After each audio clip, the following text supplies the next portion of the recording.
Hello guys and gals, welcome back. Today we'll be looking at vocal samples and lead samples, what I'm collectively going to call melodic samples. These are different to what we looked at in the last couple of episodes, as these are monophonic. Remember that word from episode 3? Monophonic meaning one note at a time. So melodic samples like leads and vocals only contain one note at a time, therefore no chords, and therefore a little bit more flexible than a chord or more complex sample that might have mixed instruments in it. Also, unlike more complex samples, melodies don't tend to have chord progressions within them. As they're just individual notes, they can imply movements but not actually contain them. And what this means in practice is you'll find melodic samples actually fit over different chord progressions and even different keys. So as usual, I've grabbed several vocals and leads from Splice again. And obviously, I chose the ones that were labelled badly. And on the left here, I have grabbed a few tracks from my catalogue in a spread of different keys. And we are going to play the classic game of match the sample with the key. So here's an easy one. This one's labelled Drop Beat B minor. And I want you to listen to this over lots of different tracks in different keys and see if you notice anything.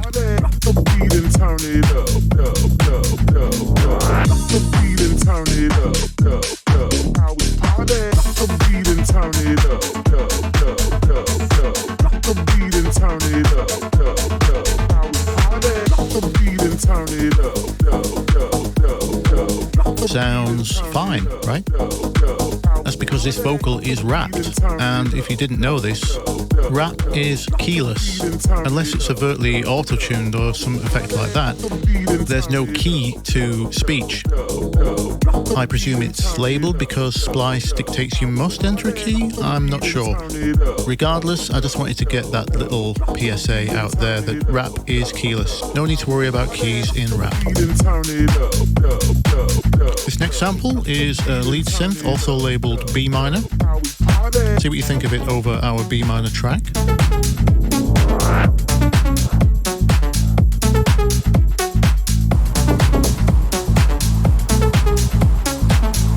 Now, it's not bad, but I have what's called perfect relative pitch. I can tell you there isn't actually a B in there. And because this is a monophonic line, we can use a traditional tuner to help us with finding some notes. You can see lots of A, D, there's C sharp in there, F sharp. Now most of these notes are in fact in B minor, but because it's never landing there, this sample will never sound at home. So what we're going to do here is use lessons from the previous episodes to find us a better key. And we have two main methods, the reverse chord theory and the Camelot wheel. Now that reverse chord theory from last episode was based on the fact that we had presumed it had been mislabeled because the tone was in there, but it wasn't the home key. As we cannot see a B in here, I'm going to start with the Camelot wheel method, and we're going to choose relative majors, minors, and then adjacent keys on the wheel. See if they fit any better. So here we are, B minor, 10A. Our nearest option is D major, which is 10B. And when you look at that, I just happen to have a D major track right here.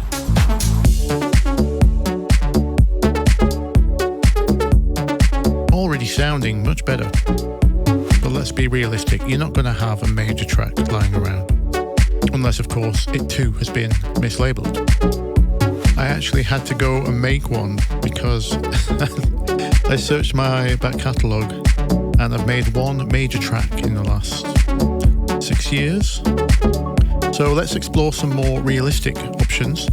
Our neighbouring good keys are F sharp minor or E minor on the other side, so let's try those. I'll drop this F minor down 1 to give us E minor, see how that sounds.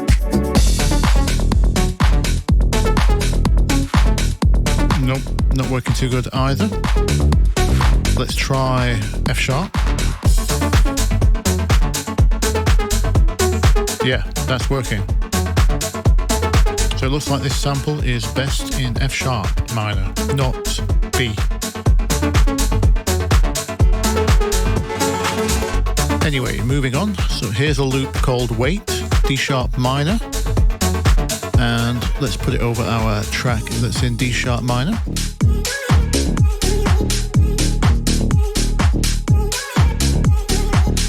Again, kind of fits, not great.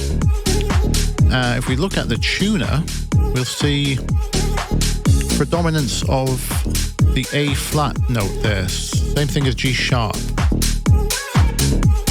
And in fact, not much else. So let's just first try moving this onto a track that's in G sharp.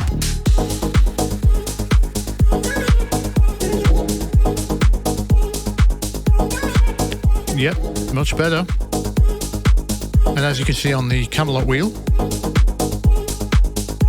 D flat minor 12A is indeed next to A flat minor 1A. So we would have got there with this method as well eventually. Okay, last example. This vocal is in F sharp minor. Let's place it on a track of the same key.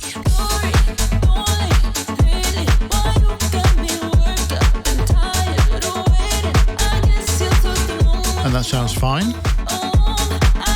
But I've chosen this one because this vocal only has 3 notes in it. I know this will also sound good on one of the neighboring keys because it contains the same 3 notes. So let me show you it on C sharp.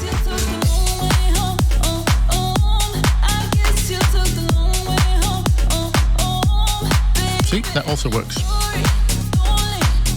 I just want to reiterate why this is important. As you can see from this chart I found, Reddit user Baskeritz tested lots of software on 1,300 tracks, and the best could only manage 75% accuracy, which is exactly borne out by my experience as well. Of the hundreds of tracks I have on Beatport, a quarter of them were wrong. Now, the maker of Mixed in Key, the best performing one, Yakov, is quoted as saying, if you give the same song to 2 humans, they will only agree 75% of the time. And let me just say, this is absolute nonsense. For starters, musicians can detect songs in more than just major and minor. And beyond that, the key of a song is very much a matter of fact, especially in modern electronic music. If we were in the realms of jazz or classical, there would be some leeway for debate, but not here. Musicians on this topic are more likely to agree 99% of the time. In summary then, you should not lean on these tools. Hopefully I've given you some extra methods to help get those tracks sounding more harmonious. And if it did indeed help, please leave me a like or a sub. That would be wonderful. And I will see you in the next one.